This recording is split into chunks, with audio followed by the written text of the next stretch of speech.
বহিছে এইফালে গৈছিলে নহয় কিমান সময় পালেহি কি এইফালে চেণ্টাৰ ফালে গৈছিলে নহয় বোলো কিমান সময় পালেহি এতিয়াহে খা কেতিয়াবাই পালেহি হ'ল আহিলা টাইম হ'ল মোৰ কি হ'ল আমাৰ জীৱনতনো কেতিয়া সুখ আহিব জীৱনত সুখ অহাৰ কথা কৈছে জীৱন মানেই হ'ল সংঘাতবিহীন জীৱন নাই যাৰ জীৱনত সংঘাত নাই এটা প্ৰকৃত জীৱন নহয় মানুহৰ কাৰোবাৰ যদি ঢেৰ ধন টকা পইচা আছে তাৰ সুখ নাই জানা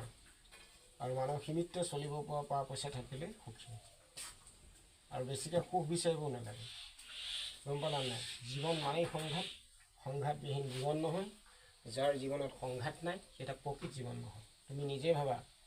তোমাৰ যদি সদায় নতুন চাদৰকে পিন্ধি আছা তুমি পুৰণা এখন হ'লেহে তেতিয়া নতুন এখন লৈ পেলাই পুৰণাখন থৈ পেলাই নতুনখন পিন্ধাৰ পিছত তুমি অনুভৱ কৰিব পাৰিবা যে মই নতুন চাদৰ এখন আজি পিন্ধিছোঁ বুজি পালা নাই সেইটোৱেই সুখ আৰু দুখ বা ধৰি লোৱা জীৱন মানে এইটো